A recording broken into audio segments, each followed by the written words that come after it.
एक बार की बात है, एक जनकपुर नाम का गांव था। उसी गांव से थोड़ी ही दूरी पर एक छोटा सा बांस का जंगल था।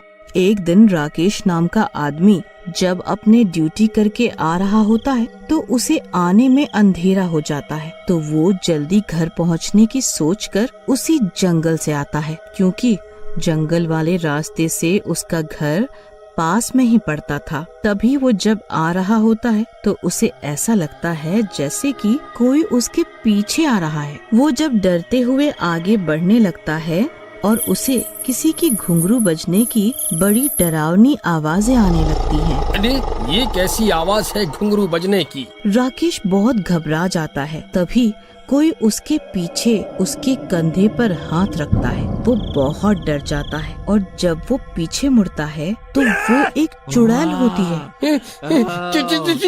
चुड़ैल, बचाओ बचाओ, कोई मुझे बचाओ। नहीं, मैं तुझे नहीं छोड़ूंगी, ऐसा कहते हुए उसे मार देती है। इसी प्रकार उसी गांव का रामू नाम का एक लड़का होता है जो बहुत मेहनत करता था और अपने गांव से थोड़ी ही दूरी पर एक होटल में काम करता था। माँ, मैं काम पर जा रहा हूँ। अरे बेटा, पहले कुछ खा तो ले, तब काम पर जाइयो। ठीक है, पर थोड़ा जल्दी करो, मैं पहले ही बहुत लेट हो चुका हूँ। फिर रामू खाना खा के निकल जाता है। उस दिन उसे भी घर तक आने में देर हो जाती है। ओफो, आज तो होटल में बहुत देर हो गई। क्यों ना आज मैं जंगल के रास्ते से चल लूं, वो रास्ता छोटा पड़ेगा और मैं थोड़ा जल्दी घर पहुंच जाऊंगा। तो वो भी उसी जंगल से चल पड़ता है। तभी उसे कुछ दूर चलने पर कुछ लोगों की भीड़ दिखाई देती है। वो उसे देखने के लिए वहीं पर रुक जाता है और देखता है कि वहाँ पर एक सुंदर औरत नृत्य करती हुई दिखाई देती है और उसके पास ही दो आदमी ढोल तबला बजाते दिखाई देते हैं और वहाँ पर आनंदमय माहौल होता है। अरे वाह, क्या बात है, यहाँ पर तो खूब रौनक जमी हुई है। क्यों ना थोड़ी देर रुक कर देख लूं? अरे वाह, कितनी सुंदर नर्तिका है ये, और इसका नृत्य भी कितना सुंदर है। रामू मदहोश होकर उसे देखने लगता है। फिर वो अपने घर के लिए चल देता है। वाह, आज तो मजा आ गया उसका नाच देख के, पर रात काफी हो गई है आज तो। तभी पीछे से किसी के कदमों की आहट होती है। अरे ये कैसी आहट है? मुझे ऐसा क्यों लगा कि कोई मेरा पीछा कर रहा है। रामू डर जाता है और एक पल रुककर पीछे पलट के देखता है। अरे यहाँ तो कोई नहीं है। लगता है उसके नाच का हैंगओवर नहीं गया अभी तक मेरे सर से।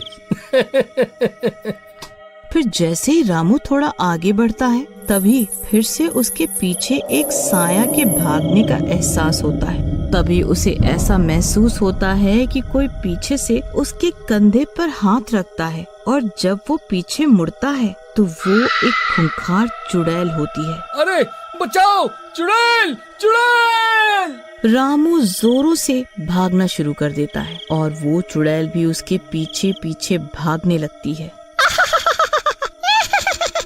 बहुत शौक है ना नाच देखने का? ओह, तुझे नाच नचाऊं आज। आमी जे तो मार, आमी जे तो मार। और देखते ही देखते वो उसे मार खाती है।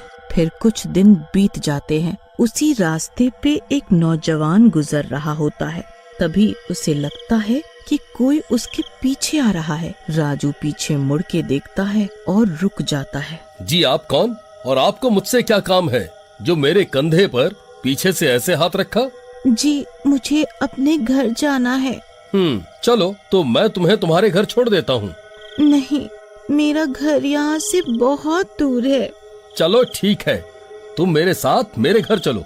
ठीक है, चलो। फिर वे दोनों एक साथ घर के लिए चल देते हैं और रास्ते भर बात करते हैं। क्या नाम है तुम्हारा? मोहिनी। ऐसे ही वो घर पहुंच जाते हैं और रात भर वहीं दोनों बातें करते हैं और बहुत अच्छे दोस्त बन जाते हैं और उन्हें एक दूसरे के साथ रहना और देर रात तक बात करना अच्छा लगता है। इसी तरह ही वो लड़का रोज अपने काम पर जाता और रोजाना की तरह जानबूझकर लेट आने लगा।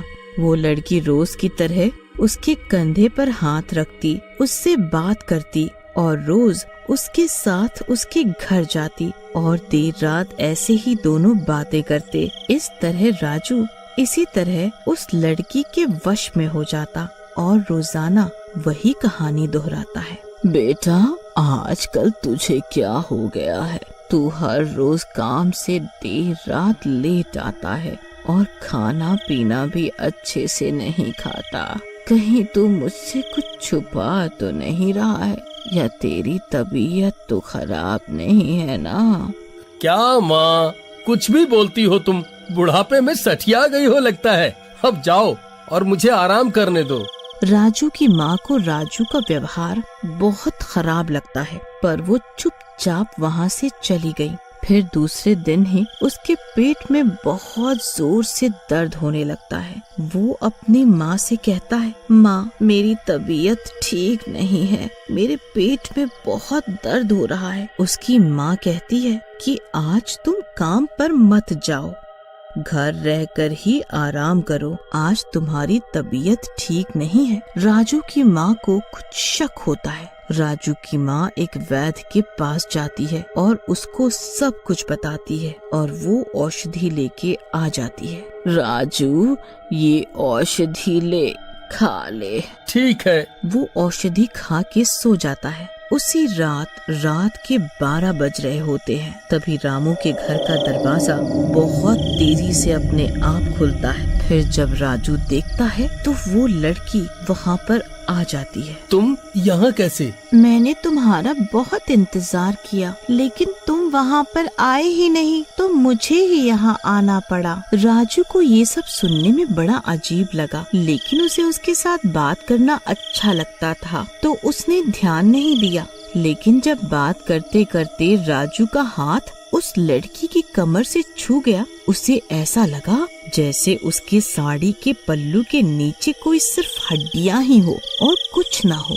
राजू को कुछ अलग लगा। अच्छा, अब तुम एक काम करो, अब तुम जाओ। आज मेरी तबीयत ठीक नहीं है, मैं कल फिर तुम्हें वहीं उस जगह पर मिलूंगा। ठीक है। मन में गुस्सा करते हुए लड़की चली जाती है। तभी राजू सुबह ये सब बात अपनी माँ को बताता है। माँ, मुझे तुमसे कुछ कहना है। कहो बेटा, क्या कहना है? राजू अपनी माँ को सब सच सच बता देता है कि उसके साथ बीते कुछ दिनों में क्या क्या हुआ। बेटा, तू मुझे ये सब अब बता रहा है? मुझे माफ कर दो माँ। ठीक है, जो हुआ सो हुआ, परंतु अब हमें इसका कोई उपाय ढूंढना होगा। फिर राजू की माँ एक मंदिर में जाती है और वहाँ के पुजारी बाबा को ये सब बात बताती है जो जो हुआ था और उपाय पूछती है।